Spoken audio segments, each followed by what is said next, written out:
पाठ 8 संघमित्रा की डायरी। पाठ प्रवेश।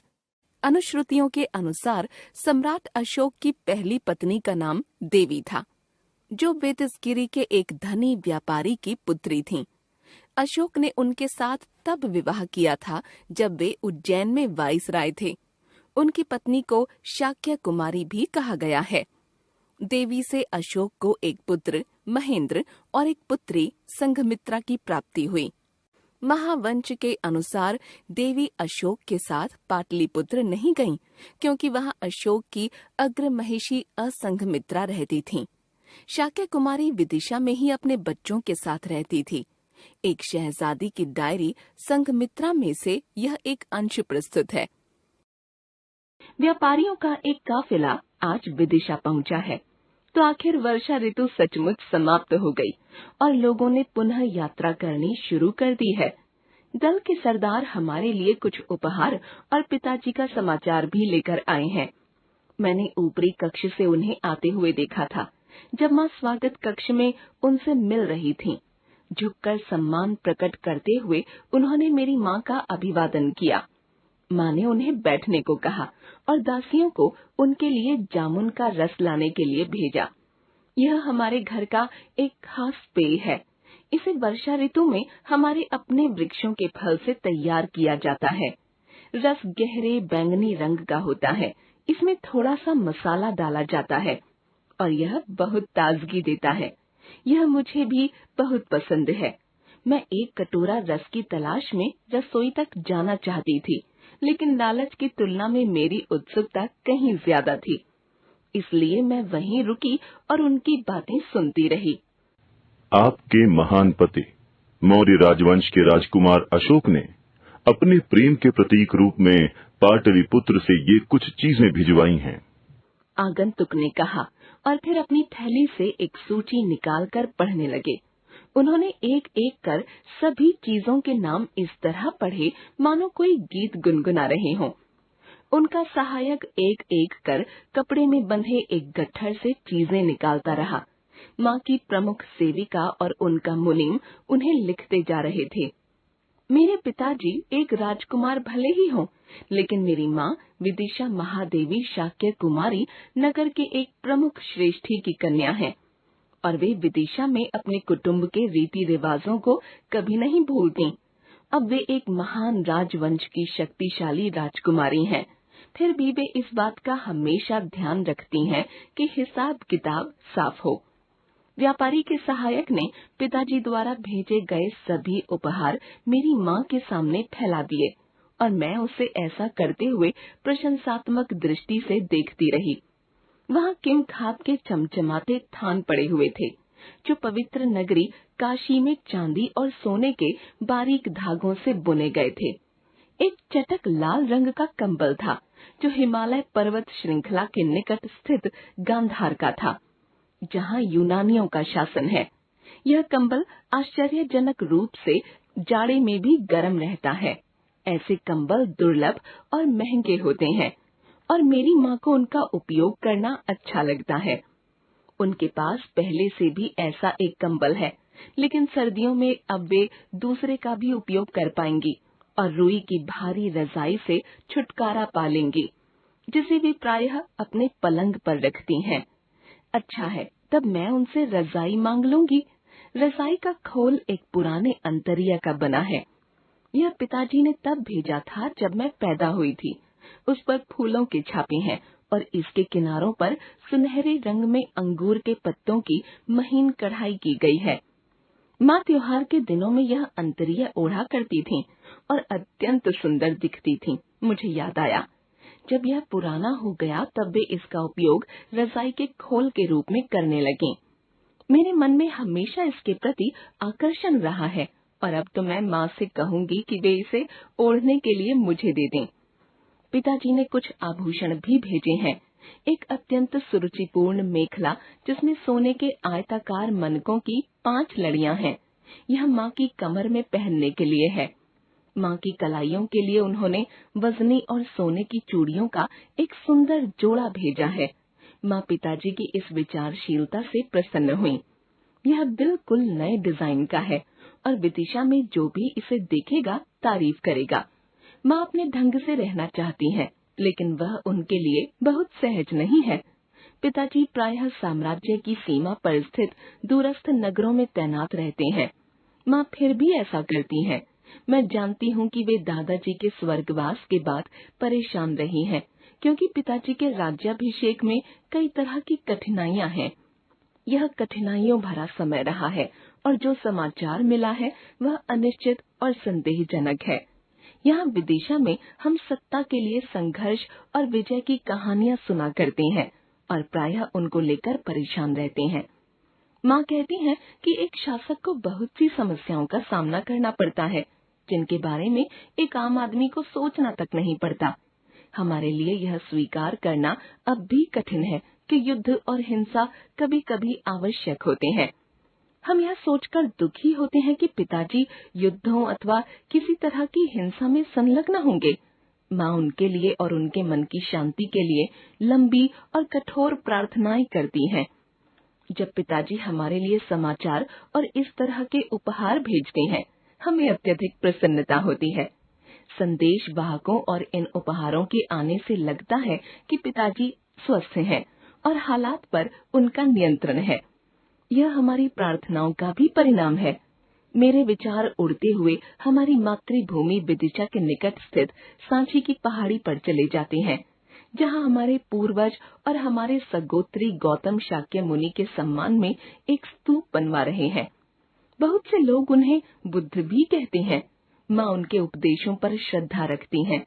मेरे भाई महेंद्र ने चीवर धारण कर लिया है और वे विदिशा से कुछ दूर स्थित एक विहार में रहते हैं। शाक्य मुनि अर्थात बुद्ध के अनुयायी अहिंसा और करुणा के मार्ग पर चलते हैं। वे भौतिक उपलब्धियों के स्थान पर आत्मा द्वारा दिखाए मार्ग का अनुसरण करते हैं और चिंतन मनन तथा तपस्या में जीवन बिताते हैं। बुद्ध ने, जो स्वयं महान राज्य कपिलवस्तु के राजकुमार थे, सभी सांसारिक धन दौलत का परित्याग कर गरीबी का जीवन स्वीकार किया था, जिससे कि वे संसार के दुखों को समझ सकें और इनका कोई हल ढूंढ सकें। बहुत वर्षों तक तप करने के पश्चात उन्हें बोधित्व की प्राप्ति हुई और वे बुद्ध कहलाए।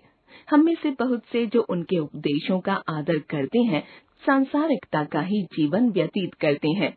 फिर भी हम सादगी और करुणा, परोपकार और चिंतन तथा बुद्ध की तरह उचित रहन सहन के मार्ग पर चलने का प्रयत्न करते हैं। उन्होंने अपने उपदेशों और स्वयं अपने जीवन के उदाहरण के माध्यम से हमें शिक्षा दी है। हम उनके अष्टांगिक मार्ग को याद करते हैं, जिसका उन्होंने उपदेश दिया। ये है सम्यक दृष्टि, सम्यक संकल्प, सम्यक कार्यकलाप, सम्यक स्मृति, सम्यक वाक, सम्यक कर्म, सम्यक आजीविका तथा सम्यक समाधि। उन्होंने बुद्धत्व प्राप्त करने के बाद जब धर्म चक्र का प्रवर्तन किया, तो अपने प्रथम प्रवचन में उपदेश देते हुए जो कहा वह हमें याद है। माँ धर्म का अनुसरण करने वाले विहारवासी भिक्षुओं और इस मार्ग का सम्मान करती हैं, जिसकी बुद्ध ने हमें शिक्षा दी। बहुतेरे भिक्षु गर्मी एवं जाड़े के दिनों के भिक्षाटन के लिए हमारे दरवाजे पर आते हैं। कभी कभी माँ उनसे अनुरोध करती हैं कि वे हमारे परिवार को प्रवचन दें। अब उनकी योजना है कि स्तूप और उसके चारों ओर जो उद्यान वे बनवा रही हैं, उसे प्रतिष्ठित करने के लिए विहारवासियों का एक वृहद सम्मेलन आयोजित करें और वहाँ कई दिनों तक प्रार्थना एवं पूजा का कार्यक्रम। माँ के साथ सांची की पहाड़ी पर जाना मुझे पसंद है। वहाँ वे घर गृहस्थी की सभी जिम्मेदारियों से मुक्त होती हैं और हम बहुत से विषयों पर बात करते हैं। कभी कभी हम एक साथ मनन चिंतन करते हैं और कभी कभी वे पिताजी के बारे में सब कुछ बताती हैं कि वे उनसे किस प्रकार मिले, जब पिताजी मगध राज दरबार के राजकुमार के रूप में यहाँ नियुक्त थे। मुझे आशा है कि एक दिन वे अपनी समूची प्रेम कथा मुझे सुनाएंगे। कल्पना कीजिए कि माँ एक युवती है और वे एक सुंदर राजकुमार से प्रेम करती हैं, लेकिन जब भी मैं उनसे इस बारे में पूछती हूँ, वे हंस पड़ती हैं और विषय बदल देती हैं। मैं थोड़ी और बड़ी हो जाऊं तो शायद वे मुझे कुछ अधिक बता दें। इस बीच हम एक छतनार पीपल के पेड़ तले बैठकर राजमिस्त्रियों को काम करते देख रहे हैं। मैं कल्पना करने का प्रयास करती हूँ कि यह कैसे हुआ होगा। स्तूप की दीवारें अब काफी ऊंची उठ आई हैं और अब इसके साथ लगे मंदिर में काम आरंभ हो गया है। माँ का परिवार, नगरवासी और मित्र जैसे कि वे व्यापारी जो हमारे लिए पिताजी के उपहार लाए थे, सभी ने यहाँ स्तूप के निर्माण के लिए दान दिया है। जब मुझे घूमना फिरना चाहिए, उस समय मैं अपनी कहानी के साथ भटक रही हूँ। यह मेरा स्वभाव है और मेरे अध्यापक कहते हैं कि मुझे इस पर नियंत्रण रखना चाहिए। जब मैंने माँ को छज्जे के नीचे, जहाँ मैं चुपचाप बिना किसी दृष्टि में आए बैठी हूँ, सार्वजनिक कक्ष में व्यापारी से बात करते देखा, तो ये सभी विचार और छवियां मेरे मस्तिष्क में दौड़ रही थीं। मैंने अपना ध्यान फिर वर्तमान पर केंद्रित किया और आगे की ओर झुक गई ताकि नीचे हो रही बातचीत सुन सकूं। मैंने देखा कि माँ ने एक हल्की सी मुस्कान के साथ ऊपर की ओर दृष्टि घुमाई और मैं समझ गई कि वे जानती हैं कि मैं वहाँ बैठी हूँ। ऐसे समय में कुछ कहा सुना नहीं जाता, लेकिन हम समझ जाते हैं कि उस पल को साझा बांटते हैं। जब औपचारिकताएं पूरी हो गईं, तो वे व्यापारी जो हमारे परिवार के पुराने मित्र थे, थोड़े निश्चिंत हुए और उन्होंने सराहना के भाव से जामुन के रस का घूंट भरा। माँ ने पाटलिपुत्र के विशाल नगर के समाचार पूछे, जहाँ से अब मेरे पिताश्री मौर्य साम्राज्य पर शासन कर रहे हैं। व्यापारी ने नए निर्मित हो रहे सभी भवनों के बारे में बताया और यह भी बताया कि पत्थरों और लकड़ी पर छेनी की आवाज हर कोने में सुनी जा सकती है, क्योंकि बड़े बड़े स्तंभ और मेहराबें काटी जा रही हैं और उन पर नक्काशी की जा रही है। फिर उन्होंने अपनी आवाज धीमी की और उनके शब्दों को सुनने के लिए मुझे अपने कान लगाने पड़े। उनका कहना है, राज्याभिषेक की तिथि निश्चित हो चुकी है। मेरी माँ के हाथों में जामुन के रस से भरी काली मिट्टी का सकोरा थोड़ा सा हिला। वैसे वे बिल्कुल शांत रहीं। कुछ पल तक वहाँ खामोशी रही, लेकिन जब वे बोलीं तो उनका स्वर स्पष्ट और शांत था। क्या इसकी घोषणा हो चुकी है? व्यापारी ने अपना सिर हिलाया। नहीं राजकुमारी जी, ये अफवाह तो मैंने बाजार में सुनी। राजकुमार अशोक फलते फूलते रहे। उन्होंने कई नए भवनों के निर्माण की शुरुआत की है और पुजारियों को विचार विमर्श के लिए बुलाया है। उनका कहना है कि वे किसी शुभ तिथि की प्रतीक्षा कर रहे हैं। इस बीच मूल्यवान रेशम के लिए आदेश दे दिए गए हैं और सुदूर से जौहरियों को बुलवाया गया है। नगर और सुंदर बन गया है। मैंने वहां की यात्रा की है। मैंने वहां पाया कि राजमार्गों को और भव्य बनाया जा रहा है। राजकुमार अशोक दीर्घायु हों, उनकी समृद्धि बढ़े और वो शांति पूर्वक राज्य करें। उसी दिन बाद में जब हमने दोपहर का भोजन कर लिया, माँ ने मुझे हमारे घर के पीछे बाग में अपने मंडप में बुलाया।